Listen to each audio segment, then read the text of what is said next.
मेरी कोई बिगनिंग कोई मैं करोड़पति फैमिली में मेरा जन्म नहीं हुआ। नॉमिनल बिगनिंग हुई, हम्बल बिगनिंग रही। मैंने भी खूब मेहनत की नौकरी के लिए, क्योंकि भाई एक अच्छी कंपनी में नौकरी लग जाए तो लाइफ सेटल हो जाएगी। शुरुआत में तो आपको चिल्लर ही मिलते हैं। तो मैंने ये कैलकुलेशन की कि यार अगर मैं इस कंपनी में 20 साल भी काम कर लेता हूँ तो भी शायद मैं अपने सपनों को 50% या 40% भी पूरा नहीं कर पाऊंगा। 24 की उम्र में मैंने फाइनेंशियल इंडिपेंडेंसी जो है आप कह लीजिए अचीव की। आप लोगों को मैं अपनी स्टोरी से बताना चाहूंगा कि अपने करियर में आगे बढ़िए अपना ऐप के साथ, जो आपको सिर्फ जॉब सर्च नहीं बट नेटवर्क बनाने में, स्किल्स डेवलप करने में एंड करियर रिलेटेड सारे सवालों के जवाब पाने में भी हेल्प करेगा। डाउनलोड दी अपना ऐप टुडे। आप में से बहुत सारे लोग ऐसे होंगे जो गरीब फैमिली से बिलोंग करते हैं, जो यहाँ पे मिडिल क्लास फैमिली से बिलोंग करते हैं। तो ज़्यादातर जो स्टूडेंट रहते हैं, जो यूथ रहते हैं, उनके पास करियर के बहुत लिमिटेड करियर ऑप्शंस है। उनको बचपन में ये बताया जाता है कि भाई आप जो है यहाँ पे डॉक्टर बनिए, इंजीनियर बनिए, या आप किसी बड़ी कंपनी में काम करिए या सरकारी नौकरी लीजिए तो ही आपकी लाइफ सेट है। अगर ये चीज़ें नहीं मिल पा रही तो लाइफ बेकार है। तो ऐसे में दोस्तों जो मेरी स्टोरी रही है ना, आप जैसे बहुत सारे लोगों की तरह ही रही है। मैं भी एक मिडिल क्लास फैमिली से आता हूँ, जहाँ पे मेरे पास शुरुआत में कोई बहुत ज़्यादा रिसोर्सेज नहीं थे, बट मैं उस सिचुएशन से निकला। मैंने अपना वो लेवल अप किया दोस्तों। वो कैसे किया? बहुत ज़्यादा पैसे ना होते हुए भी मैं बिजनेस शुरू कर पाया। वो मैं कैसे कर पाया वो आप लोगों को बताने वाला हूँ। तो नमस्कार दोस्तों, मेरा नाम है प्रवीण। आप में से जो लोग मुझे नहीं जानते, मैं आप लोगों को बता दूं, मैं कंटेंट क्रिएशन की लाइन में हूं। मैं वीडियोस बनाता हूं यूट्यूब पे, सोशल मीडिया पे हमारे पेज है प्रवीण दिल्लीवाला नाम से। साथ ही साथ मैं बिजनेस भी करता हूं और रिसेंटली मैंने ट्रेडिंग भी शुरू की है। तो ये जो 3-4 काम मैंने शुरू किए हैं, उनसे मुझे फायदा ये हुआ है दोस्तों कि लास्ट 5-6 सालों में मैं फाइनेंशियल इंडिपेंडेंट की स्टेज जो है वो पार कर पाया, फाइनेंशियल इंडिपेंडेंट हो पाया।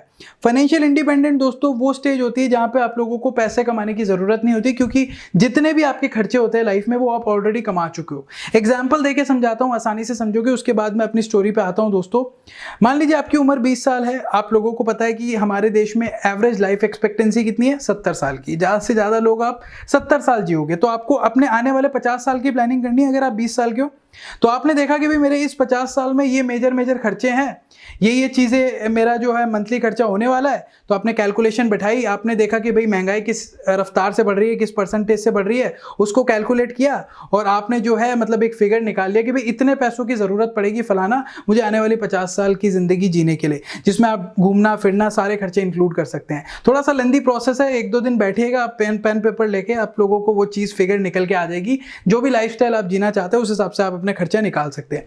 तो वो जो अचीव स्टेट करना बड़ा मुश्किल होता है, बट मैं उस चीज़ को कर पाया। 24 की उम्र में मैंने फाइनेंशियल इंडिपेंडेंसी जो है आप कह लीजिए अचीव की, अपने इन सारे कामों से जो मैं करता हूं। और आप लोगों को मैं अपनी स्टोरी से बताना चाहूँगा कि कैसे आप भी शुरू कर सकते हैं। शुरू करना बहुत आसान है, बट जो स्ट्रैटेजीज होती है सही होना वो बड़ा ज़रूरी है। अगर मैं अपनी बात बताऊँ तो जैसे कि मैंने बताया कि मेरी कोई बिगनिंग कोई मैं करोड़पति फैमिली में मेरा जन्म नहीं हुआ। नॉमिनल बिगनिंग हुई, हम्बल बिगनिंग रही। मिडिल क्लास फैमिली में मेरा जन्म हुआ। जब हम बच्चे होते हैं तो हमें मतलब इतना ज़्यादा पता नहीं होता कि कौन बड़ा छोटा, अमीर गरीब, ये सारी चीज़ें ना हमें सोसाइटी में जब आते हैं, हम जब हमारा गेट टुगेदर होता है लोगों के साथ आउटर दुनिया से। आउटर दुनिया मतलब जब हम बच्चे रहते हैं तो हमारे आसपास के जो एनवायरनमेंट है वो भी वैसा ही रहता है। भाई मिडिल क्लास वाले के आसपास थोड़ी मर्सिडीज वाले बच्चे घूमेंगे, मिडिल क्लास के बच्चे घूमेंगे। तो हमारे आसपास भी वैसे ही बच्चे थे। तो बचपन में कभी ये फील नहीं हुआ कि गरीब अमीर क्या होता है। बट जैसे जैसे बड़े होते हैं, जैसे जैसे कॉलेज में स्पेशली आते हैं, तब ये समझ आता है कि भाई क्या गरीबी है, क्या अमीरी है। हालांकि मैं अपने कॉलेज लाइफ में आने से पहले स्कूल का एक इंसिडेंट शेयर करना चाहूँगा आप लोगों के साथ, जिसने मुझे बड़ा परेशान किया 2 साल। वो थे मेरे 11th और 12th का जो समय था, उसने मुझे बड़ा परेशान किया। मैंने जो है मतलब साइंस ले ली थी 11th में, जिसकी मुझे बिल्कुल भी इच्छा नहीं थी लेने की। मन से कभी भी ये नहीं आया कि साइंस लेनी चाहिए, बट क्योंकि हम मिडिल क्लास फैमिली से बिलोंग करते हैं तो हम जो अपने करियर के डिसीजन है वो खुद से समझ के नहीं लेते हैं। हम ये देखते हैं कि हमारी फैमिली में किस बंदे ने क्या करके अचीव किया, तो हम उस हिसाब से डिसीजन लेते हैं। किसी के सजेशन से साइंस ले ली और 2 साल बड़ा पछताना पड़ा, क्योंकि मुझे बिल्कुल मन नहीं करता था पढ़ने का। हालांकि मैं फेल नहीं हुआ, बट पास हो गया जैसे तैसे। 70 से 80% के बीच में नंबर भी आ गए 12th में। बट वो कहता ना कि इंजॉय करके पढ़ा, वो नहीं हो पाया। बट क्योंकि साइंस ली थी 11th 12th में, तो फिर 12th के बाद की अगर मैं बात करूँ तो जैसे जो सारे साइंस वाले बच्चे होते हैं वो IIT का एंट्रेंस एग्जाम ज़रूर दे के आते हैं, तो वैसे मैं भी दे के आया। मैंने भी IIT का एंट्रेंस एग्जाम दिया, क्योंकि इंटरेस्ट था नहीं IIT में तो हुआ नहीं। हालांकि कुछ और एंट्रेंस कॉलेजेस के एग्जाम दिए हुए थे अलग अलग कोर्सेज वगैरह के लिए, जिसमें मेरा इंटरेस्ट था, तो किसी एक कॉलेज में हो गया। तो मैंने जो है मतलब आप कह लीजिए कि कॉलेज जब अपने शुरुआत की, IITs में मैंने ग्रेजुएशन किया, तो कॉलेज की शुरुआत में ही ये फील हुआ कि यार बॉस, यहाँ पे कहीं ना कहीं डिफरेंस तो है क्लास का, यहाँ पे कहीं ना कहीं बहुत सारी चीज़ों की लाइफ में कमी तो है। जैसे कि जब मैं देखता था कि मेरे दोस्त महंगी महंगी गाड़ियों में आ रहे हैं या वो महंगे फ़ोन यूज़ कर रहे हैं, जब मैं उनके घर जाता था मैं देखता था यार इनका बहुत अच्छा घर है, बड़ा घर है, एक अच्छी लाइफस्टाइल जी रहे हैं, तो ये कभी ना कभी लगता था। तो जब हम मिडिल क्लास फैमिली या जब इस तरीके के बैकग्राउंड से आते हैं तो हमें यही दिखता है कि भाई बहुत मेहनत करेंगे तो ज़िंदगी में आगे बढ़ जाएंगे। बट बाद में मतलब मेहनत तो मैंने उस समय बहुत की और मुझे जॉब वगैरह भी मिल गई, बट बाद में मुझे लेटर में ये रियलाइज़ हुआ कि बहुत ज़्यादा सक्सेस पानी है तो बहुत ज़्यादा मेहनत करने की ज़रूरत नहीं है, सही डायरेक्शन में काम करने की ज़रूरत है। बट क्योंकि उस समय इतनी नॉलेज नहीं थी तो मैंने भी खूब मेहनत की नौकरी के लिए, क्योंकि भाई एक अच्छी कंपनी में नौकरी लग जाए तो लाइफ सेटल हो जाएगी। और जब मेरी जॉब लग गई थी एक बड़ी कंपनी में, बहुत बड़ी IT कंपनी है इंडिया की, उसमें मेरी जॉब लगी, तो आसपास के मेरे रिश्तेदारों ने क्या कहा पता है? उन्होंने कहा यार तेरी तो लाइफ सेट हो गई है, तू तो भैया बहुत बड़ा इंसान बन चुका है, क्योंकि तेरी जो जॉब है वो बहुत बड़ी IT कंपनी में लगी है। बट उनको क्या पता था कि यार हर बड़ी कंपनी, हर बड़ी IT कंपनी लाखों के पैकेज थोड़ी देती है। शुरुआत में तो आपको चिल्लर ही मिलते हैं एक तरीके से, मुझे भी वही मिले। सो ऐसे में अब ये लग रहा था कि यार बहुत सैलरी कम है। जो सपने मैंने देखे हैं, सपनों की भी मैं आपको इंटरेस्टिंग कहानी बताता हूँ। कॉलेज में मैंने क्या किया कि एक मूवी थी जो हमें कॉलेज में दिखाई गई, द सीक्रेट मूवी नाम से। द सीक्रेट दोस्तों वो मूवी थी जिसमें हमें लॉ ऑफ अट्रैक्शन के बारे में बताया जाता है कि आपको ज़िंदगी में जो भी चीज़ चाहिए आप जो है कागज़ में लिखिए, उसको याद करिए, वो पूरे हो जाएंगे। उस समय तो लगा कि यार क्या बकवास कर रहा है, ऐसे थोड़ी होता है कि हम जो चीज़ चाहते हैं अगर हम उसको याद करेंगे, उसके बारे में सोचेंगे, उसके बारे में लिखेंगे तो पूरा हो जाएगा, ऐसा थोड़ी होता है। बट फिर दिमाग में आया कि यार लिख लेते हैं ना, क्या पैसा लग रहा है लिखने का तो कोई पैसा नहीं लग रहा है। तो कागज़ लिया, कागज़ में लिख लिया कि भाई मुझे अपना खुद का मकान होना चाहिए, खुद की प्रॉपर्टीज़ होनी चाहिए, या खुद का मैंने लिखा कि मुझे वर्ल्ड टूर करने जाना है, कुछ भी रैंडमली जो भी मेरी इच्छाएं थी वो मैं लिख रहा था कागज़ में। इसके अलावा मुझे यहाँ पे अपना खुद का बिजनेस करना है, अपनी खुद की गाड़ी होनी चाहिए मेरे पास, अपनी खुद की अच्छी बाइक होनी चाहिए, ये जो बेसिक चीज़ें जो मेरे पास कमी थी उस समय मैंने लिख डाली। तो खैर कॉलेज में मतलब मैंने वो सारी चीज़ें लिखी, बात आई गई होगी, मुझे तो याद भी नहीं था कि मैंने ऐसा कोई कागज़ लिखा है जब मैं अपनी पहली जॉब करने गया था। बट जब पहली जॉब करने में गया तो मैंने ये देखा कि यार अगर मैं यहाँ पे रहता हूँ तो यहाँ पे जो मैंने सपने देखे हैं, जो मेरे सपनों की वैल्यू है, आपके सपनों की एक वैल्यू है, जो भी आपने सपने देखे हैं, आपको उस वैल्यू को पूरा करने के लिए काम करना पड़ेगा। अगर आप राइट डायरेक्शन में काम करोगे तभी आपकी वो वैल्यू पूरी हो पाएगी, उतना पैसा आप कमा पाओगे, आपके सपने पूरे हो पाएंगे, वरना सपने सपने ही रह जाएंगे हमेशा से। तो मैंने ये कैलकुलेशन की कि यार अगर मैं इस कंपनी में 20 साल भी काम कर लेता हूँ तो भी शायद मैं अपने सपनों को 50% या 40% भी पूरा नहीं कर पाऊंगा, क्योंकि मैं अपनी कंपनी में उन लोगों से मिल चुका था दोस्तों जो 10 साल 15 साल का उनको उस कंपनी में एक्सपीरियंस था। तो मैंने देखा उन्होंने अपनी लाइफ में कोई बहुत बड़ा अचीवमेंट नहीं किया लाइफ में। तो ऐसे में मैं ये नहीं कहता कि जॉब में जो काम करते हैं वो अचीव नहीं करते, बहुत सारे लोगों ने बहुत अचीव किया है, बट मुझे मेरा काम पसंद नहीं आ रहा था, मुझे वो कॉर्पोरेट का एनवायरनमेंट नहीं पसंद आ रहा था, ये मेरी पर्सनल चॉइस थी, और जो मेरा काम था मुझे उसमें कोई ग्रोथ नहीं दिख रही थी। तो अब क्या किया जाए, मैंने एक कंपनी चेंज कर ली, उस दूसरी कंपनी में भी मेरे साथ यही हुआ, यही सारी चीज़ें रिपीट हुई। हालांकि एक कंपनी से दूसरी कंपनी में गए तो थोड़ा सैलरी हाइक हो गया था, बट लाखों में सैलरी नहीं पहुंची थी, जितनी पहले सैलरी हुआ करती थी उससे 5-10% बढ़ गया था। बट जो एनवायरनमेंट था, जो काम था वो ऑलमोस्ट सेम था, मुझे कोई ग्रोथ नजर नहीं आ रही थी। बट अब सबसे बड़ा क्वेश्चन था कि अब ऐसे क्या किया जाए। अब अगर मैं मतलब आप कह लीजिए कि इमोशनल होके जॉब छोड़ दूं तो वो भी गलत रहेगा, क्योंकि मेरे पास अर्निंग का जरिया वही था। तो अब क्या किया जाए, क्या किया जाए, मैंने सोचा, फिर मैंने वही गलती की कि मैंने अपने आसपास वाले लोगों से पूछा कि क्या करूं क्या करूं। लोगों ने कहा MBA कर ले, MBA करेगा तो कॉर्पोरेट में है, MBA करेगा, किसी MBA फाइनेंस कर ले, HR कर ले, जो भी तेरे को समझ आता है कर ले, उसके बाद तेरी फॉरेन जॉब लग जाएगी, या तू मतलब कह रहे इंडिया में तेरी अच्छा पैकेज लग जाएगा। मैंने कहा ये ऑप्शन अच्छा है। मैंने सर्च किया MBA के बारे में और मैंने देखा कि जो MBA के टॉप कॉलेजेस है, IIM हो गए, FMS हो गए, SP जैन हो गए, ये जो टॉप के कॉलेजेस आते हैं MBA के, उनकी सैलरीज काफ़ी अच्छी है, 20 लाख, 25 लाख, 30 लाख, इंटरनेशनल पैकेज गया तो 1 करोड़ से ऊपर भी पहुंच जाता है। तो मैंने कहा ये अच्छा है। और हम इंडियंस की हमेशा से ये आदत रही है कि हम जो यहाँ पे आप कह लीजिए कि करियर चूज करते हैं ना, हम सैलरी देख के करते हैं। हम ये नहीं देखते कि हमको काम पसंद है नहीं है, उससे हमें घंटा फर्क नहीं पड़ता। हम ये देखते हैं कि बॉस ये जो करियर है इसमें सैलरी दिखा रहा है 20 लाख, ये जो करियर है इसमें दिखा रहा है 5 लाख, तो 20 लाख वाला करो ना, ज़्यादा वाला करेंगे यार, 5 लाख वाला थोड़ी करेंगे। हम ये नहीं सोचते कि अगर हमें वो काम पसंद नहीं होगा तो 20 लाख छोड़ो 2 लाख कमाने के भी वांदे होंगे, बट ज़्यादातर इंडियंस वो गलती करते हैं, मैंने भी उस समय वो गलती की। मैंने कहा कि चलो अब एमबीए की तैयारी करेंगे, क्योंकि एमबीए हमें इस सिचुएशन से निकालेगा और हमारी सैलरी हाइक कराएगा, लाइफ में हमारे सपने पूरे करने में हमारी मदद करेगा। मैंने शुरुआत कर दी एमबीए की, जॉब के साथ साथ एमबीए कोचिंग की जो एंट्रेंस एग्जाम वगैरह होते हैं, कैट वगैरह, उनकी तैयारी मैंने शुरू कर दिया। 1 साल तैयारी की और उसका रिजल्ट ही आया कि भाई मेरे 99 परसेंटाइल नहीं आए, मुझे अच्छा कॉलेज नहीं मिला। अब मैं क्या किया जाए जिससे लाइफ में आगे बढ़ा जाए। तो जब मैं एमबीए की तैयारी कर रहा था तो एमबीए की जो प्रेपरेशन डेज थे कोचिंग के, तो उसने एक चीज़ मेरी जो कह लीजिए कि वो बहुत अच्छा किया मेरे साथ, आप कह लीजिए कि मेरे लाइफ का टर्निंग पॉइंट भी वही था कि मैंने उस समय में बहुत सारे लोगों की डॉक्यूमेंट्रीज और केस स्टडीज़ को पढ़ना शुरू किया, अलग अलग बिजनेस केस स्टडीज़ को पढ़ना शुरू किया। मैंने देखा कि ये जो बिजनेसमैन जो आज बहुत अच्छे लेवल पर काम कर रहे हैं, वो बड़े कैसे हुए हैं, वो फाइनेंशियली फ्री कैसे हुए हैं, वो कैसे अचीव कर पाए। तो मैंने एक चीज़ कॉमन पाई दोस्तों कि ज़्यादातर जो बिलियनियर्स मिलियनियर्स कह लो, वो ज़्यादातर सेल्फ मेड है, अपने आप पैसा उन्होंने बनाया है। बहुत ज़्यादा पैसा वो अपनी फैमिली से लेके नहीं आए थे।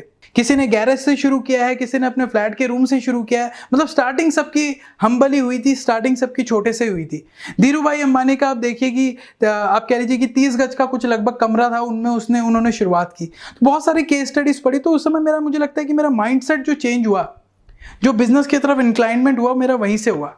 अब ये भी बात ज़रूरी है कि भाई बिजनेस करने के लिए पैसा चाहिए, बहुत ज़्यादा पैसा था नहीं, जॉब में बहुत ज़्यादा पैसे मैंने कमाए नहीं थे, बट कुछ पैसा कमा लिया था। 40-50 हज़ार रुपये मेरे पास उस समय मेरी पर्सनल सेविंग हो गई थी, 40-50 हज़ार रुपये की। ठीक है, वो बहुत बड़ी रकम नहीं होती है, कोई बहुत बड़ा बिजनेस तो उससे शुरू नहीं किया जा सकता, बट मैंने देखा कि भाई इस 40-50 हज़ार से मैं क्या शुरू कर सकता हूँ। तो मुझे ये रास्ता निकला कि भाई मैं इंटरनेट शुरू कर सकता हूँ। इंटरनेट एक ऐसी चीज़ है जो आपसे ज़्यादा पैसे नहीं मांगता, कम में भी शुरुआत की जा सकती है, ज़्यादा में भी शुरुआत की जा सकती है, बट इंटरनेट ऐसे भेदभाव नहीं करता आपके साथ कि भाई आपके पास लाखों रुपए होंगे, करोड़ों रुपए होंगे तो आप बिजनेस कर पाओगे। अपॉर्चुनिटी की अगर मैं बात करूं इंटरनेट वर्सेस ट्रेडिशनल बिजनेस, तो इंटरनेट में अपॉर्चुनिटी बहुत ज़्यादा है आज भी। ठीक है, तो मैंने इंटरनेट पे देखा कि भाई मैं क्या काम शुरू कर सकता हूँ। मैंने बहुत सारे कामों के बारे में रिसर्च करना शुरू कर दिया। सैटरडे संडे तो वैसे भी ऑफ हुआ करता था, तो मैं रिसर्च किया करता था कि भाई एसईओ कैसे काम करता है, या फिर कैसे, मतलब आप कह लीजिए कि ई कॉमर्स कैसे काम करता है, ड्रॉप शिपिंग कैसे काम करती है, ब्लॉगिंग कैसे काम करता है, इंटरनेट पूरा कैसे काम करता है। तो मैंने बहुत सारे कोर्सेज करके देखे, ऑनलाइन कोर्सेज किए, बहुत सारे लोगों के वीडियोज़ देखे, बहुत सारी चीज़ें सीखी। तो आप ये देखिए कि 6-7 महीने मैंने चीज़ों को सीखा, उसके बाद मैंने इंप्लीमेंट करना शुरू किया। तो अगले 6 महीने जितनी मैं जॉब में पैसे कमा रहा था, उतने ऑलरेडी पैसे कमाने लग गया था वहीं से। जितनी मेरी सैलरी 5 दिन हफ्ते में काम करके आती थी, उतनी 2 दिन पार्ट टाइम करके आने लग गई, क्योंकि पार्ट टाइम जॉब दोस्तों मैं पहले से ही करता आया था, कॉलेज के ज़माने से ही, तो मुझे कोई उसका बर्डन नहीं लगता था। तो मैंने जो है जॉब के साथ ही पार्ट टाइम शुरू कर दिया था। तो ऐसे में दोस्तों आप ये देखिए कि कुछ समय बीता और उस समय मेरी, जैसे कि मैंने बताया, सैलरी बराबर हो गई थी जॉब की और उसकी पार्ट टाइम की। तो मैंने कहा कि अब क्यों ना इस पार्ट टाइम को फुल टाइम बनाया जाए। तो ये वो डिसीजन था दोस्तों, जब मैंने, मतलब आप कह लीजिए कि लॉजिकली ये सोचा कि भाई अब मैं जो है प्रिपेयर हो चुका हूं कि भाई दूसरे सोर्सेज से मेरे पास उतना पैसा आने लग चुका है कि मैं अपनी जॉब छोड़ने के लिए तैयार हूं। तो जो भी इस वीडियो को देख रहा है, मैं आप सबसे कहूंगा इमोशनल फूल मत बनिएगा। किसी का सुन के कि बिजनेस में बहुत पैसा है तो आप भी कूद पड़े अपनी जॉब छोड़ के फुल टाइम, ऐसा नहीं करना होता। लाइफ में डिसीजन जो है लॉजिकल लेने होते हैं, क्योंकि जो जॉब भी मिलती है ना, वो ऐसे ही नहीं मिल जाती, उसके लिए भी बड़े ही हाथ पैर मारने पड़ते हैं, तब जाके एक बच्चे को जॉब मिलती है। अब मैंने सोचा कि और नए नए एक्सपेरिमेंट करके देखते हैं, नई नई चीज़ें शुरू करके देखते हैं, क्योंकि मेरे पास कुछ पैसे भी आ गए थे मैंने जो कमाए थे उस पीरियड में। तो ऐसे में मैंने 2017 में यूट्यूब चैनल शुरू किया। मुझे हमेशा से ना दोस्तों, आप कह लीजिए कि मतलब लोगों के सामने बात करना, पब्लिक स्पीकिंग का बड़ा शौक रहा है, बट बचपन में बहुत, आप कह लीजिए कि लो सेल्फ कॉन्फिडेंस था मेरा। मैं लोगों के सामने बोल नहीं पाता था, मुझे हमेशा ये डर लगता था कि कौन क्या सोचेगा, कोई मेरा मजाक ना उड़ा दे। बट मैंने जो यूट्यूब चैनल शुरू किया, उसमें मैंने एक तरकीब लगाई। मैंने कहा कि अगर मैं यूट्यूब चैनल शुरू करता हूँ और ढिंडोरा पीटता हूँ सबको कि ये लो मेरा यूट्यूब चैनल है, देखो देखो देखो। ज़्यादातर बच्चे यही करते हैं ना कि भाई कंटेंट जब सोशल मीडिया पे वो बनाना शुरू करते हैं, वो अपने परिवार वालों में पहले फैलाते हैं। उनको लगता है कि परिवार वाले देखेंगे तो शुरू में व्यूज़ आ जाएंगे। मैंने एक परिवार वाले को शेयर नहीं किया, क्योंकि मुझे वो बर्डन दिमाग में चाहिए ही नहीं था कि कौन क्या सोचेगा नहीं सोचेगा। मैंने सिर्फ कंटेंट डालना शुरू किया और आप देखेंगे कि शुरुआती जो कंटेंट है जो मुझे आता था वही मैं डालता था। मैं एमबीए की तैयारी कर रहा था, मैंने एमबीए से रिलेटेड चीज़ें डाली। मैं एजुकेशन से रिलेटेड जो मेरे अपने ओपिनियन थे, जो लोगों को इन्फॉर्मेशन थी वो मैंने दी। जो इंटरनेट से रिलेटेड जो मुझे नॉलेज थी वो मैंने लोगों को दी। जो मैंने एंटरप्रेन्योरशिप जो अपनी जर्नी आप कह लीजिए कि जो शुरू की, बिजनेस जर्नी शुरू की, वो मैंने लोगों को बताना शुरू किया। तो ऐसे में दोस्तों लोगों को कंटेंट बड़ा पसंद आने लगा। जब 2018 आया दोस्तों, तो मुझे यकीन नहीं हुआ कि 7-8 महीने के अंदर ही मेरे, जबकि मैंने बहुत ज़्यादा वीडियोस नहीं डाले थे, 30-40 वीडियो डाले थे मैंने 6-7 महीने के दौरान, उसमें ही मेरे 50,000 फॉलोवर जो है क्रॉस कर गए। उसके बाद दोस्तों मैंने कहा कि इसको भी जो है थोड़ा टाइम दिया जाए, अलॉट किया जाए। बाकी जो मैं काम कर रहा हूँ वो तो मैं कर ही रहा हूँ, साथ ही साथ जो है इसको भी एक फुल टाइम काम मतलब सोचा जाए, इसमें भी एक फुल टाइम टाइम डेडिकेट किया जाए। तो मैं यूट्यूब चैनल पे भी दोस्तों काम करने लगा। और धीरे धीरे जैसे जैसे टाइम बीतता चला गया दोस्तों, तो आप कह लीजिए कि दोस्तों मैं आप बता दूं कि चैनल पे 3 मिलियन फॉलोवर्स जो है कंप्लीट होने वाले हैं रिसेंटली। तो ऐसे में दोस्तों ये जो 4-5 काम मैंने शुरू किए दोस्तों, उससे आलम ये रहा कि मैंने आप लोगों को बताया था ना कि लॉ ऑफ अट्रैक्शन वाली चीज़ वो पूरी हो गई। आज की डेट में एक अच्छा हमने प्रॉपर्टी भी ले ली अपनी खुद की, जहाँ पे हम रहते हैं अभी। इसके अलावा मेरा बिजनेस भी हो गया। आज मेरे पास फुल टाइम एम्प्लॉयज़ भी मेरे साथ काम कर रहे हैं, बहुत सारे पार्ट टाइम एम्प्लॉयज़ भी काम कर रहे हैं। हमने हमारा कॉल सेंटर भी सेटअप किया है जो हमारे बाकी चीज़ों का ख्याल रखता है। एक मतलब फुल टाइम बिजनेस भी जो है आप कह लीजिए हमने ये सोशल मीडिया डिजिटल मार्केटिंग के अराउंड सेटअप किया है। तो ऐसे में दोस्तों ये जो अपॉर्चुनिटी मिल पाई, जो मैं लाइफ में अचीव कर पाया, वो इसीलिए कर पाया दोस्तों कि मैंने हमेशा हर पॉइंट में लॉजिकल डिसीजन लिए। इमोशनल होके बेवकूफ़ी भरा डिसीजन मैंने नहीं लिया। इसके अलावा मैंने यहाँ पे दोस्तों स्वॉट एनालिसिस पे बहुत ध्यान दिया। जो भी बच्चा इस वीडियो को देख रहा है, जो भी स्टूडेंट इस वीडियो को देख रहा है, स्वॉट एनालिसिस जरूर करे। मैं आप लोगों को कह रहा था ना कि मैं शुरुआती स्टेज में अपने डिसीजन कैसे ले रहा था कि भाई इस भैया ने ये किया, इस दीदी ने किया, इससे पूछ लेता हूँ, उससे पूछ लेता हूँ, तो डिसीजन ले लेता हूँ। तो वो डिसीजन हमेशा बेकार ही होते थे, क्योंकि वो लोगों के थोपे हुए डिसीजन होते थे, मेरे खुद के नहीं होते थे। स्वॉट एनालिसिस का मतलब आप अपनी स्ट्रेंथ, वीकनेस, अपॉर्चुनिटी, थ्रेट, ये चारों चीजें नापते हो।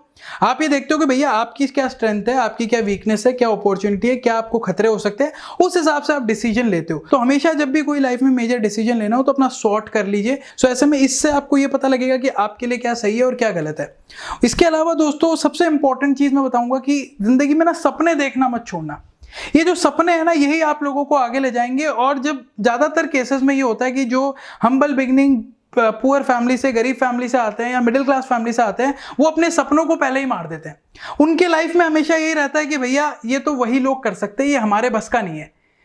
जिंदगी में ऐसी कोई भी चीज नहीं है जो आपके बस की नहीं है। अगर आप ट्राई करोगे ना, कोशिश करोगे ना, हर चीज आपके बस की है। अपने में बिलीव रखिए। Self believe, self confidence is very important.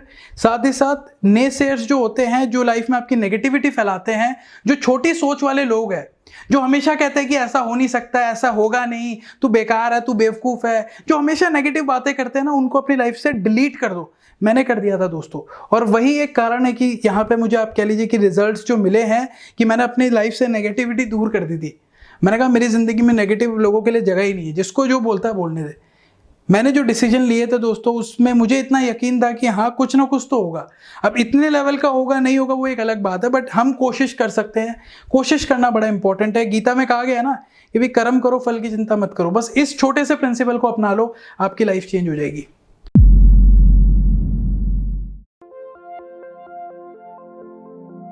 अभी आपने कहानी सुनी अपने ही जैसे एक इंसान की, जिन्होंने सारी परिस्थितियों को पीछे छोड़कर अपने करियर में आगे बढ़ने का डिसीजन लिया। देखिए सच तो यह है कि आज की दुनिया में करियर में आगे बढ़ने के लिए बहुत सारे टूल्स अवेलेबल है।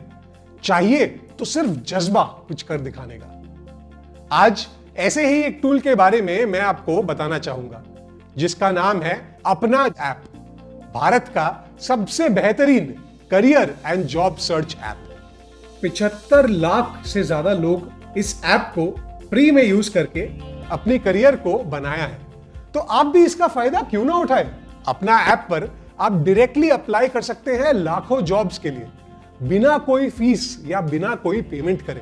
डायरेक्टली कंपनी से बात करी और अपने इंटरव्यू को शेड्यूल कर लिया। इस ऐप पर आप ग्रुप्स और कनेक्शंस के जरिए अपने नेटवर्क को भी बढ़ा सकते हैं, अपने काम के बारे में अपडेट्स शेयर कर सकते हैं और अपने ही फील्ड में काम करने वाले लाखों प्रोफेशनल्स की मदद भी मांग सकते हैं। और तो और अपने वर्क एंड करियर रिलेटेड सारे सवालों और डाउट्स का जवाब आपको अपना ऐप पर मिल जाएगा, वो भी आपके ही फील्ड में काम करने वाले सीनियर प्रोफेशनल्स से।